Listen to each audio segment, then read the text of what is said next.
The crystalline halls of Zephyria Prime had never witnessed such tension before.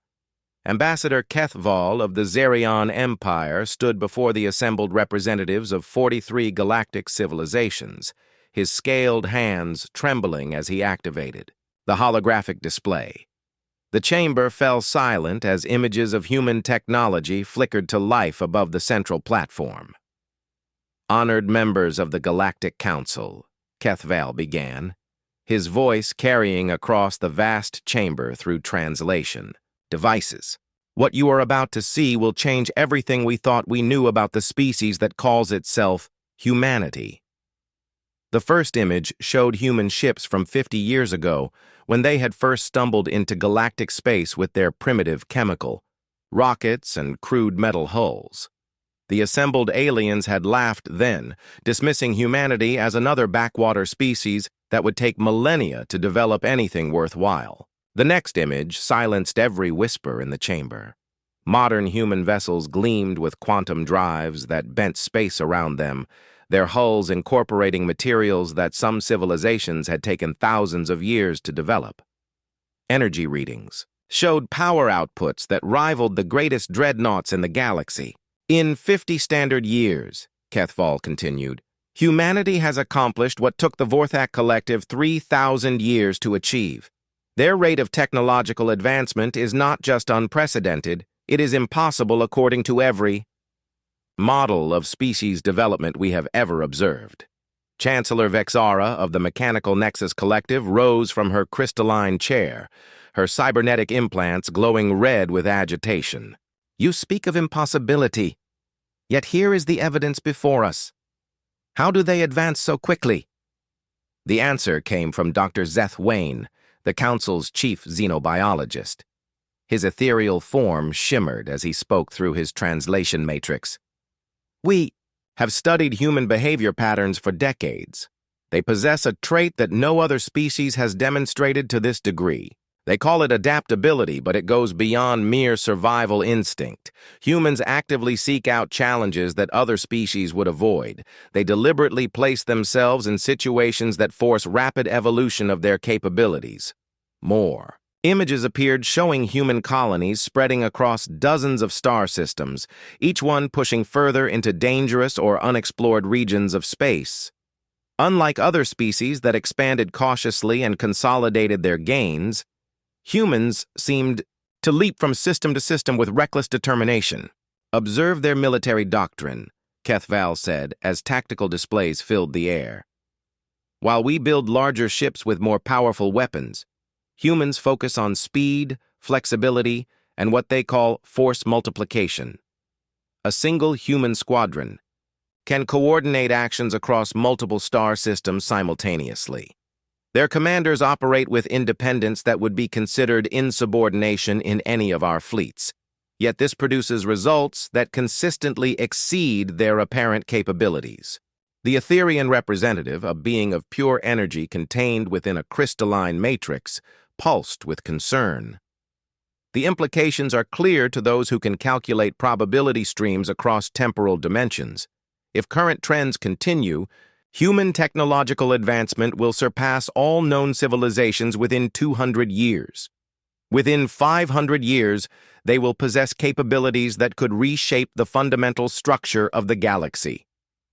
Murmurs of alarm rippled through the chamber as the weight of this prediction settled on the assembled delegates. The Galactic Council had maintained peace for over 10,000 years through careful balance of power between major civilizations. No single species had ever threatened to upset this equilibrium so dramatically. Admiral Korthax of the Vorthak Biofleet rose to his full height, his living armor shifting colors to display his emotional state. "The question before us is not whether humanity poses a threat, but what action we take to address that threat. Their expansion shows no signs of slowing, and their military capabilities grow stronger with each passing year." The debate that followed lasted for 3 standard days. Some delegates argued for diplomatic solutions, proposing treaties that would limit human expansion or technological development. Others suggested economic sanctions or political isolation, but as each proposal was examined, the same problem emerged. Humanity's distributed nature and rapid adaptation made traditional diplomatic pressure ineffective. It was Chancellor Vexara who finally voiced what many had been thinking, but none dared say. There is one solution that guarantees the stability of galactic civilization: complete elimination of the human threat before it becomes insurmountable. The chamber erupted in arguments as delegates split between those horrified by the suggestion and those who saw its logic. Ambassador Kethval called for order and presented the final piece of evidence that would seal humanity's fate. Intelligence reports indicate that humans are developing something they call Project Genesis.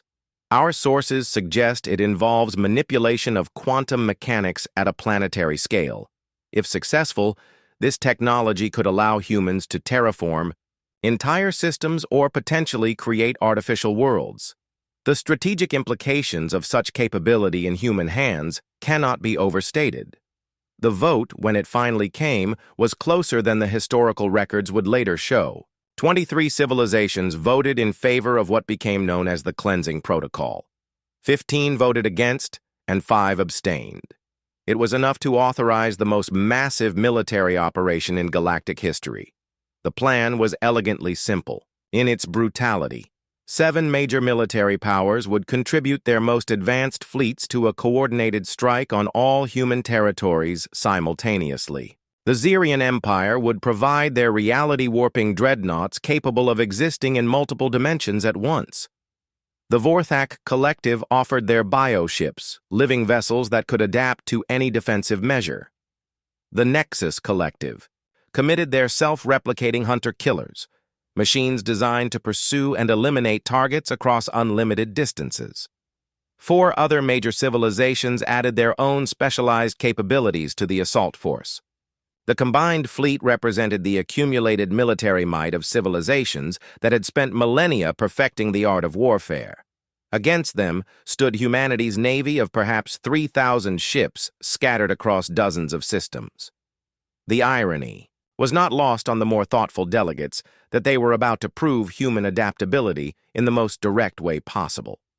But fear of what humanity might become had overcome any concerns about what the galaxy might lose. The decision was made, the fleets were assembled, and the date was set.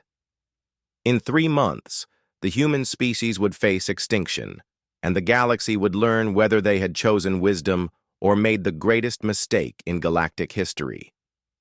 Admiral Jake Morrison stood on the bridge of the UES Liberty watching the familiar blue glow of Earth grow smaller in the view screen.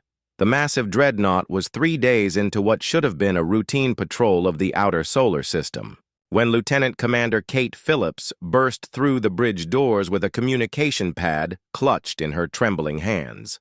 "Admiral, Priority 1 transmission from Fleet Command," she said, her voice cracking despite her years of training. "Sir, it's marked as final orders." Morrison felt ice form in his stomach as he took the pad. Final orders meant only one thing: in naval protocol. He read the message twice before the full meaning sank in. 7 alien fleets had been detected at the edge of human space, moving in perfect coordination toward every major human settlement. The message was clear and terrifying in its simplicity. Humanity was about to face complete annihilation. How long do we have? Morrison asked, though he already knew the answer would not be enough. 18 hours until the first wave reaches Earth, Phillips replied. The outer colonies have maybe 6 hours more. Morrison looked around his bridge at the faces of men and women who had served with him for years. They were good people, brave people, but they were about to face something that no amount of training could prepare them for. The combined might of 7 galactic civilizations was descending on humanity like a cosmic storm, and there was nowhere to run. "Send a message to all human vessels," Morrison ordered. "Tell them to form defensive positions around Earth and the major colonies. Every ship, military or civilian, is to prepare for combat operations." Even as he gave the orders, Morrison knew they were futile. The human navy consisted of barely 3,000 ships scattered across dozens of systems. Intelligence reports, suggested the alien fleet numbered in the tens of thousands, with individual ships that could destroy entire human squadrons. The attack began exactly as predicted. Morrison watched on long-range sensors as the alien fleets emerged from hyperspace at 7 different points around the solar system. The Xerian dreadnoughts appeared first, their hull configurations shifting between dimensions in ways that hurt to look at. Then came the Vorthak bioships, living creatures the size of cities with weapons that grew from their flesh like tumors.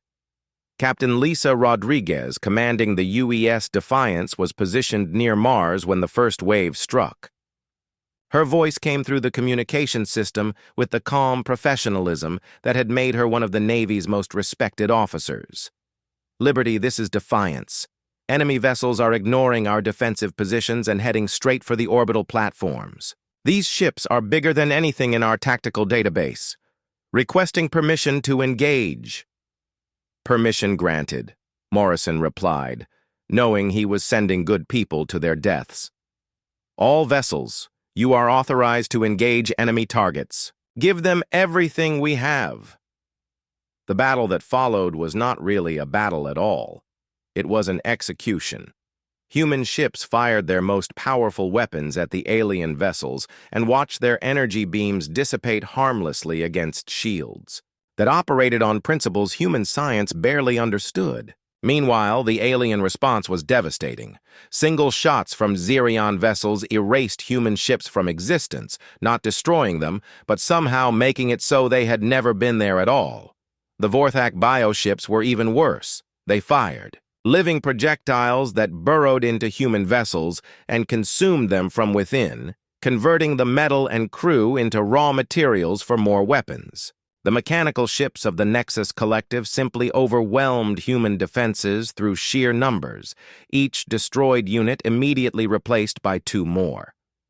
Captain Rodriguez managed to get one final transmission through before her ship was consumed by a Vorthak bioweapon. Her image flickered on Morrison's screen, her bridge already showing signs of alien contamination as organic growths spread across the walls behind her. "They came without warning, without declaration," she said, her voice steady even as the biomatter began covering her uniform. "Tell the colonies that humanity endures. Tell them we fought to the last. Tell them to remember what we were." The transmission cut as the Defiance disappeared into the belly of the bioship that had consumed it. Morrison felt something break inside his chest as he watched the ship that had served beside him for 8 years become nothing more than raw material for the enemy. Earth's orbital defenses lasted 4 hours. The massive platforms that had protected humanity's homeworld for decades were systematically destroyed by weapons that turned matter into energy or simply removed sections of reality from existence. The planet's surface defense grid managed to destroy exactly 7 alien vessels before being overwhelmed by a coordinated bombardment that turned entire continents into molten glass. From his position in the outer system, Morrison could only watch as the blue world that had given birth to humanity was systematically sterilized. Cities that had stood for centuries vanished in flashes of alien energy. The orbital colonies that housed millions of people simply ceased to exist as Xerion reality warpers deleted them from space-time. The same scene played out across every human settlement in the galaxy. Colony worlds that had taken decades to establish were reduced to lifeless rocks in minutes. Space stations became expanding clouds of debris. Mining operations in asteroid belts were consumed by bioships or disassembled by mechanical swarms. When the killing was finished, the alien fleets gathered in orbit around what had once been Earth. Morrison listened to their communications through translation protocols as they discussed the division of human technology and territory. They spoke of humanity in past tense, as if the species had already passed into history. The Galactic Council broadcast their victory across all known communication channels. The human problem had been solved with efficiency and finality. The dangerous species that had threatened galactic stability was extinct. Their rapid advancement ended before it could destabilize the ancient order that had maintained peace for millennia. But the aliens had made one crucial error in their calculations. They had assumed that humanity's strength lay in their ships and colonies, in the visible symbols of their civilization. They had focused on destroying what they could see and measure, not understanding that humanity's true power had never been in any physical location. As the alien fleets began dividing up the ruins of human space, they remained unaware that scattered across the galaxy, in places too small or remote to be worth attacking, thousands of humans were still alive. These survivors carried with them something more dangerous than any weapon: the knowledge of what had been done to their species, and the absolute determination to ensure that it would never happen again. Captain Ryan Clark watched the distant explosions that marked the death of human civilization from the bridge of the UES horizon, 30 light-years beyond the furthest human colony. His deep space exploration vessel had been conducting survey missions in the galactic rim when the emergency broadcasts reached them. But by the time they received the warnings, it was already too late to help. "Sir, we're receiving scattered transmissions from the inner systems," Communications Officer Nina Torres reported, her voice barely above a whisper. "It's bad, Captain. Really bad." Clark had served in the human fleet for 23 years and had seen his share of disasters, but nothing had prepared him for the reports flooding in from across human space. Every major settlement gone, every fleet destroyed, Earth itself reduced to a burning wasteland. The alien attack had been swift, coordinated, and devastatingly effective. "How many survivors?" Clark asked, though he dreaded the answer. "Unknown, sir. We're picking up emergency beacons from scattered locations, but the signals are weak and intermittent. Best estimate is that maybe 1% of human space remains under our control, mostly small outposts and research stations." Clark faced the hardest decision of his career. Every instinct told him to turn the ship around and race back toward Earth, to find whatever was left of his people and die fighting beside them. But his training told him something different. The horizon carried the most advanced exploration, equipment in the human fleet, and a crew of scientists whose knowledge might be the only thing that could ensure humanity's long-term survival. "Set course for the void sector," he ordered. "Maximum stealth protocols. If humanity is going to survive this, we need to disappear completely." Dr. Amy Foster had been preparing for this day longer than anyone realized. As head of the Colonial Diab Research Division, she had spent the last 15 years establishing hidden research stations in dead systems that appeared worthless to any potential invaders. Her paranoia about alien intentions had made her unpopular with Fleet Command, but now that paranoia was keeping humanity alive, her base on the asteroid designated SR7741 had been built inside a hollowed-out rock that showed no energy signatures from the outside.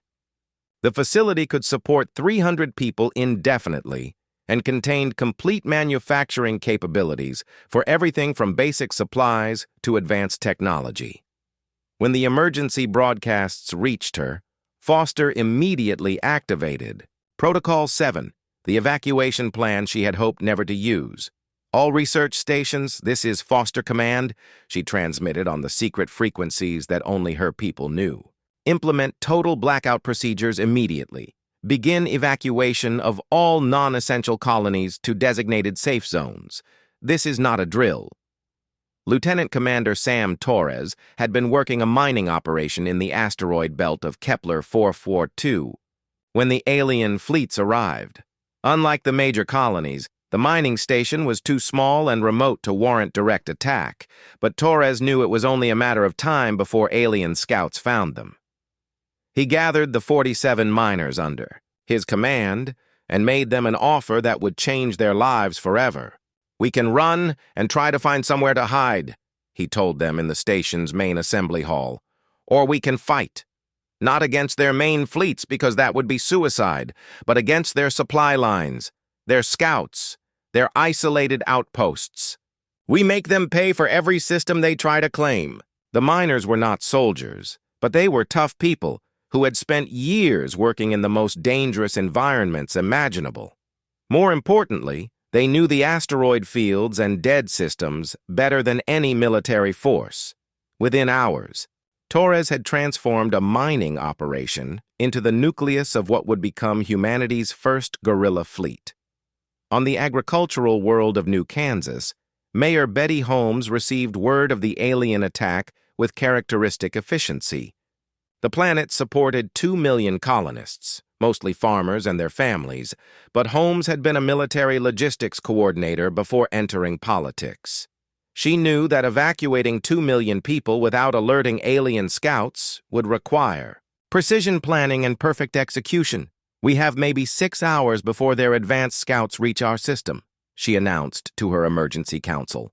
"Every transport ship, every cargo hauler, every private vessel capable of carrying people is to report to the evacuation centers immediately. We're not leaving anyone behind." The evacuation of New Kansas became a masterpiece of desperate coordination. Cargo ships designed to carry grain were hastily converted to transport people. Personal vehicles were loaded onto freighters. Even the agricultural processing plants were stripped of useful equipment before the evacuation fleet departed for coordinates that Holmes had memorized but never written down. When the alien scouts finally reached New Kansas, they found empty cities and scorched farmland. Every useful resource had been destroyed or removed, every piece of infrastructure reduced to useless scrap. The colonists had vanished into the void between stars, leaving nothing behind but a message spray-painted on the walls of the Capitol building. "Humanity remembers." The pattern repeated across dozens of minor human settlements. The aliens had expected to find terrified refugees hiding in whatever shelters they could find. Instead, they discovered empty colonies and destroyed infrastructure. Every human outpost they reached had been systematically evacuated or turned into a trap designed to damage pursuing forces. Captain Clark's exploration vessel made contact with the first non-human allies 3 months after the attack. The Etherian collective existed as beings of pure energy who had watched the galaxy's civilizations rise and fall for millions of years. They had never involved themselves in physical conflicts, but something about humanity's situation intrigued them.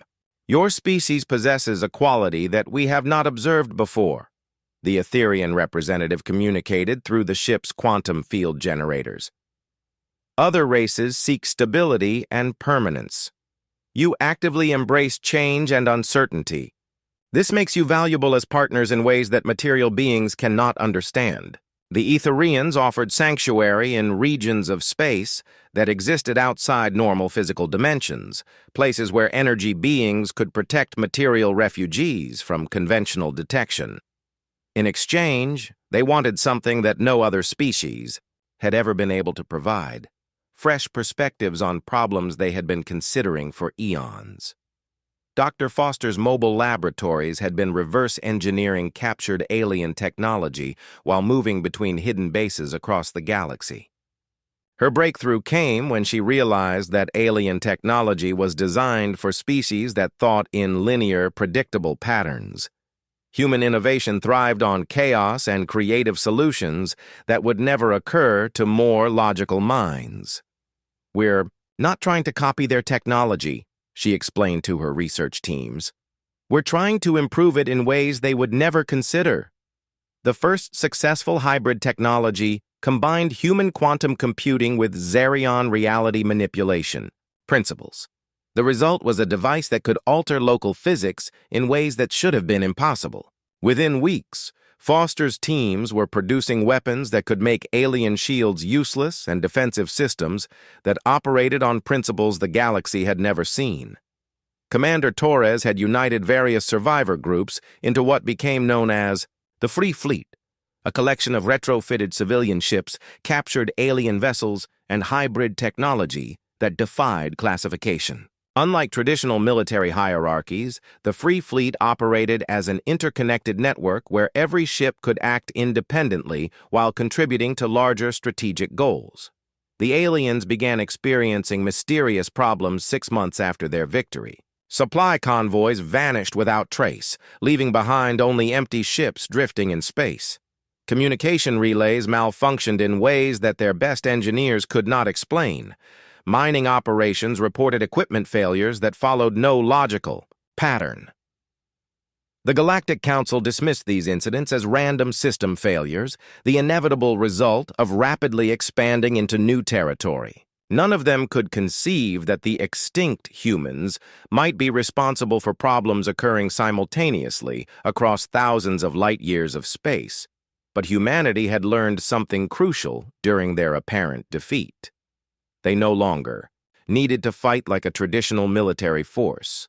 They had become something the galaxy had never faced before, a distributed intelligence that could strike anywhere while existing nowhere that could be found or destroyed. Admiral Zex Thara of the Zerion Empire stood before the emergency session of the Galactic Council, her dimensional form flickering between realities as stress affected her ability to maintain coherence in normal space. The crystalline chambers of Zephyria Prime had hosted many crisis meetings over the millennia, but none quite like this one. "The pattern is undeniable," she announced to the assembled delegates, her voice carrying the weight of terrible realization. 3 major shipyards destroyed simultaneously across different sectors of the galaxy. The Nexus manufacturing complex at Rigel 7, the Vorthak biocultivation facility at Kepler Prime, and our own reality forging station at Dimension Junction, Alpha. Each attack showed technological sophistication that matches or exceeds our most advanced capabilities. Chancellor Vexara of the Nexus Collective projected holographic displays showing the aftermath of the attacks. Where massive industrial complexes had once stood, only perfectly spherical voids remained, as if sections of reality had been carefully removed with surgical precision. "The temporal analysis is most disturbing," Vexara continued, her cybernetic implants glowing red with agitation.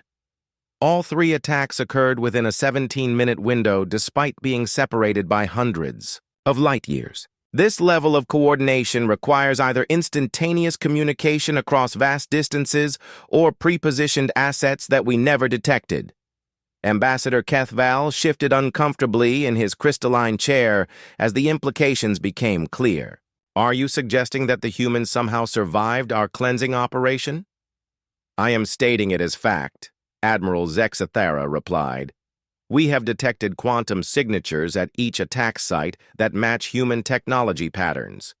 But these signatures show advancement beyond anything humanity possessed during our initial assault. They have not merely survived, they have evolved." The silence that followed was broken by Dr. Zeth Wayne, whose ethereal form pulsed with barely contained alarm. "The temporal mathematics are clear to those who can calculate probability streams. If humans have achieved this level of technological advancement in less than 1 standard year, their development curve has accelerated beyond all known parameters. They are learning and adapting at a rate that should be physically impossible." The truth was even more disturbing than the Council realized. Captain Ryan Clark stood on the bridge of what had once been the exploration vessel UES Horizon, but was now something entirely different. The ship's hull incorporated Etherian energy matrices that allowed it to exist partially outside normal space-time. Its weapons systems combined human creativity with alien technology in ways that neither species could have achieved alone. "Target." "Confirmed," reported Lieutenant Kate Phillips, her console displaying tactical information that would have been incomprehensible to human operators a year earlier. "Nexus Collective Manufacturing World, designated by our intelligence as Target Alpha 7. Planetary shields are operating on standard rotation frequencies." Clark studied the massive world below them, its surface covered by automated factories that produced ships for the Alien Alliance. The facility was protected by defense systems that could destroy entire fleets, but those systems were designed to fight conventional enemies using predictable tactics. "Begin phase transition," Clark ordered. "Take us through their shield matrix at dimensional frequency 7. The horizon shifted between realities, its Etherian-enhanced hull allowing it to exist in multiple dimensions simultaneously. To the automated defense systems, the ship simply vanished from their sensors, passing through shields designed to stop physical objects, but useless against beings of pure energy. The manufacturing complex below never had a chance to respond. Human-designed quantum disruptors, enhanced with Xerion reality manipulation technology, didn't destroy the facility so much as convince the universe that it had never existed. Within minutes, the largest ship production center in Nexus space had been reduced to empty vacuum. But the attack was more than just destruction. Before the facility vanished, human boarding teams had downloaded every piece of technical data, every manufacturing process, every design specification stored in the complex's quantum databases. Information that would have taken human scientists decades to develop was absorbed and integrated into their growing technological arsenal. Dr. Amy Foster monitored the operation from her mobile command center, a facility that existed in the space between dimensions where conventional sensors could not detect it. Her research teams had achieved something that should have been impossible according to galactic scientific principles. They had learned to think like aliens while maintaining human creativity and adaptability. Analysis complete, reported engineer Pete Martinez, his console displaying data streams that represented the accumulated knowledge of 3 major galactic civilizations. We now have complete technical specifications for Nexus self-replication, technology, Vorthak biointegration processes, and Xerion dimensional manipulation systems. Estimated time to full integration and improvement, 6 standard months. Foster smiled as she reviewed the data. The aliens had made a fundamental error in their understanding of human nature. They had assumed that humanity's rapid advancement was due to some kind of technological shortcut or natural talent. In reality, it was something much simpler and far more dangerous. Humans were willing to completely reinvent themselves when necessary. Commander Sam Torres had transformed his guerrilla fleet into something that defied every principle of military organization known to galactic civilization. Instead of rigid command hierarchies, his forces operated as an interconnected network where every ship could function independently while contributing to larger strategic objectives. The Free Fleet now numbered in the thousands, composed of captured alien vessels, converted civilian ships, and entirely new designs that incorporated the best features of multiple technologies. Intelligence reports indicate massive alien fleet movements throughout the galaxy, Torres announced to his squadron commanders during their weekly coordination meeting. They're trying to consolidate their forces to protect critical installations. This gives us exactly the opportunity we've been waiting for. The human strategy was elegantly simple in its effectiveness. While the aliens gathered their ships to defend important targets, human forces struck at the countless smaller installations that kept galactic civilization functioning.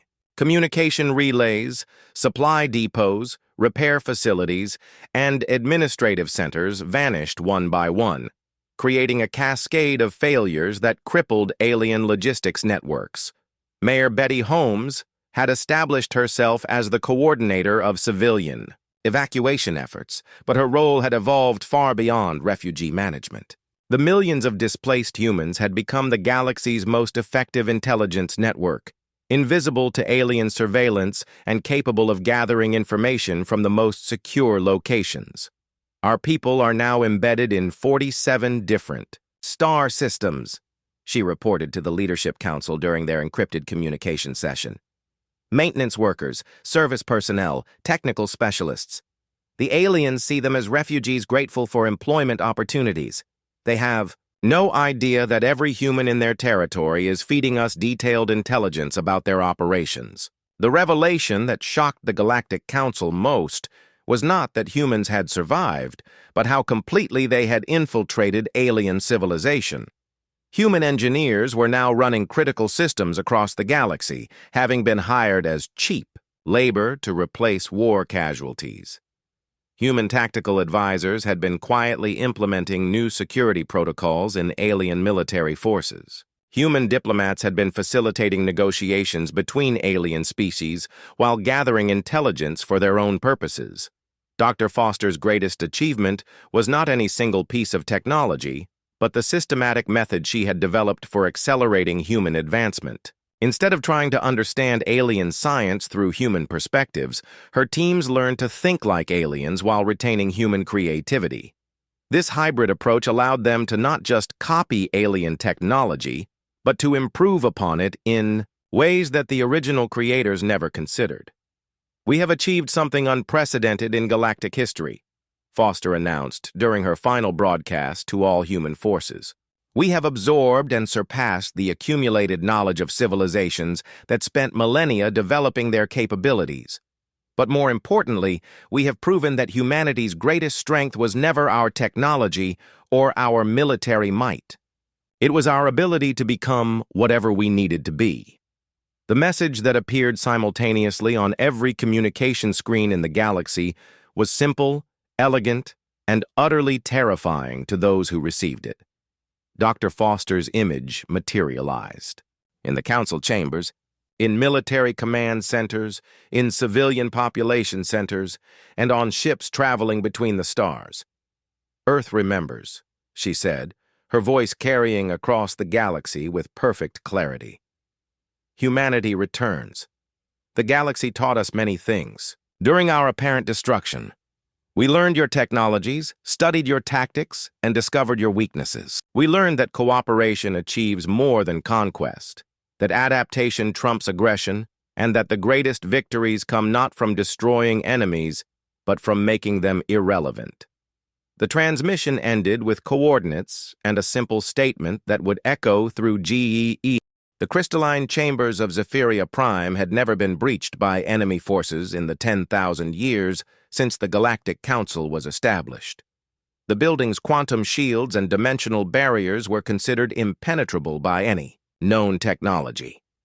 That was why the sudden appearance of 12 humans in the center of the council chamber sent shockwaves through every delegate present.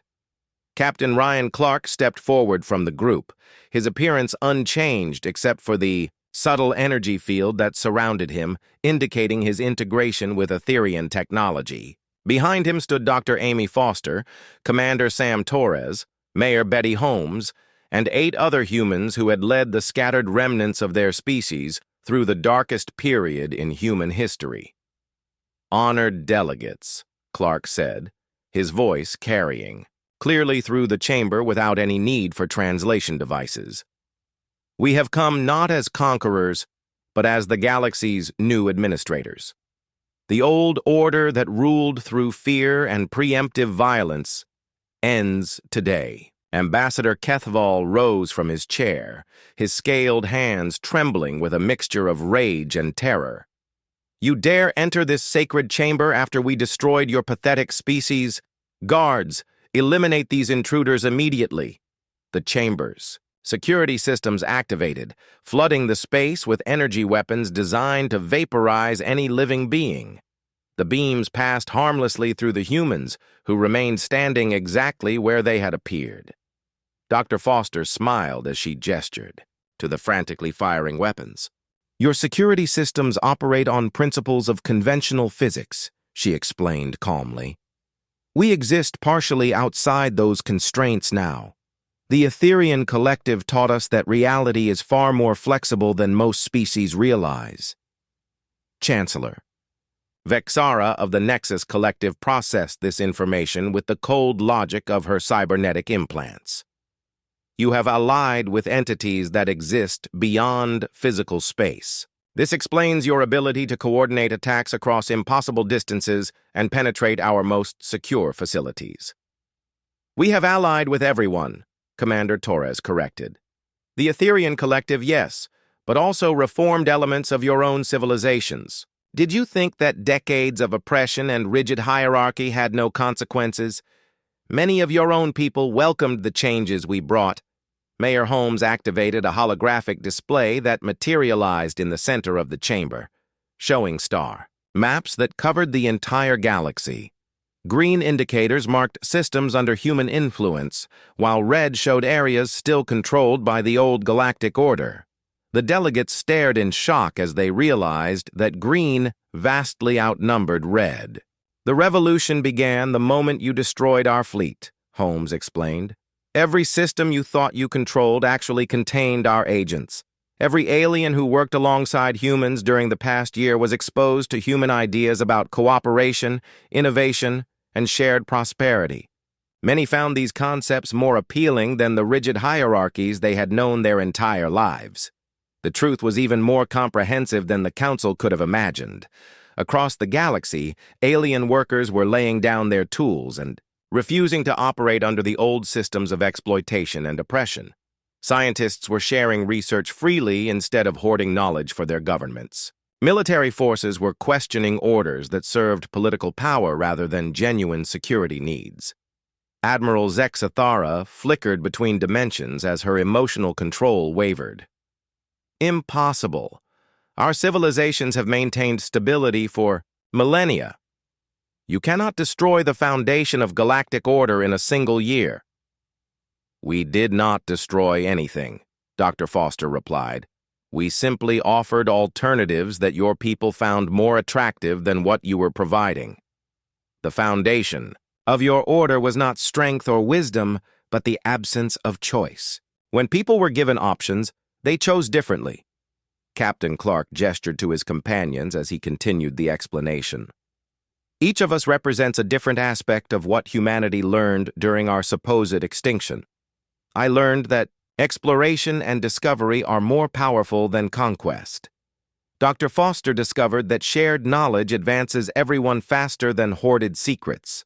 Commander Torres proved that flexible cooperation achieves more than rigid command structures. The revelation that followed was the most shocking yet. Admiral Jake Morrison stepped out from behind one of the chamber's crystalline pillars, very much alive despite reports of his death during the initial attack. His presence sent murmurs of disbelief through the assembled delegates. "The destruction of our fleet was a strategic sacrifice," Morrison announced.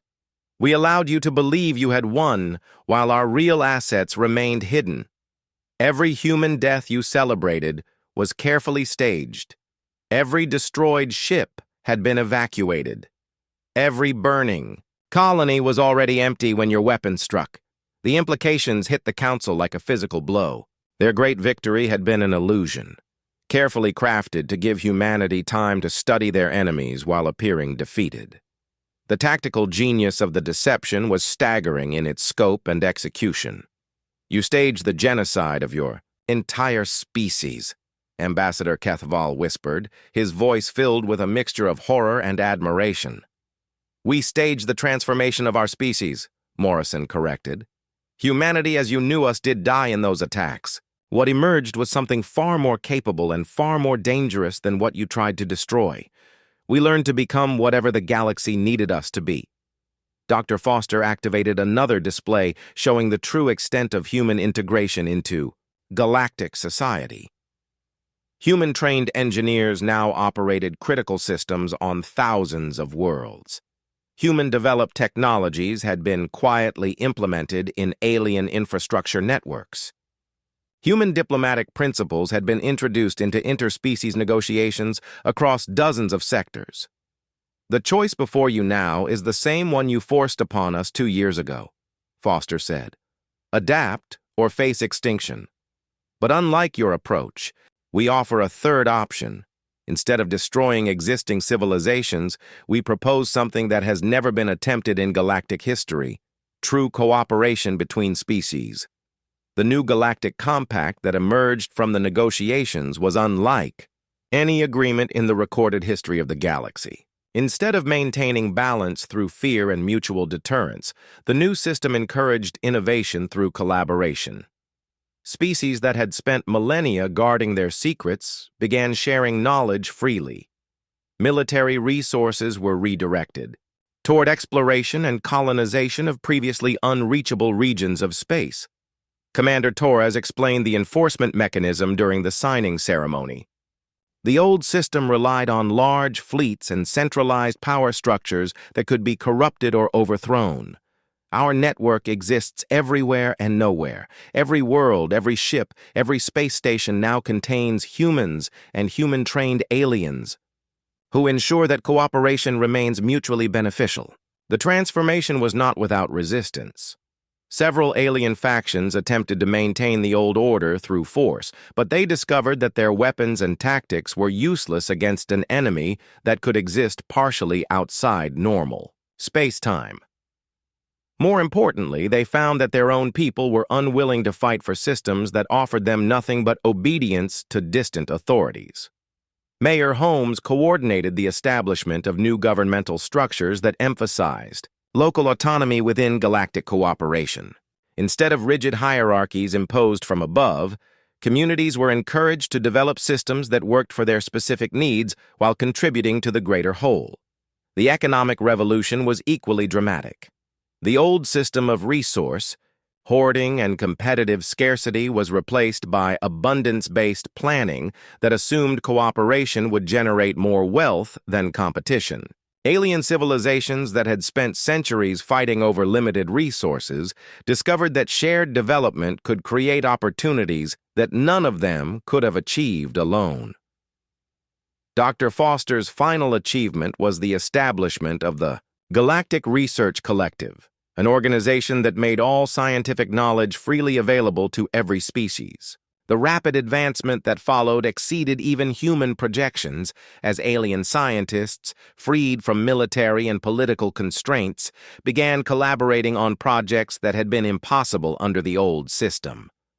The story concluded 5 years after the signing of the new Galactic Compact in a scene that would have been impossible under the previous order. On a world at the edge of known space, human children played alongside young aliens of a dozen different species while their parents worked together on construction projects that would have been unimaginable a decade earlier.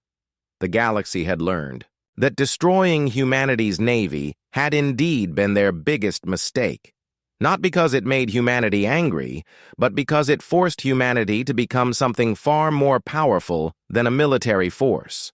They had become the catalyst for a form of civilization that the galaxy had never dared to dream possible, one where cooperation created abundance and diversity became strength rather than division.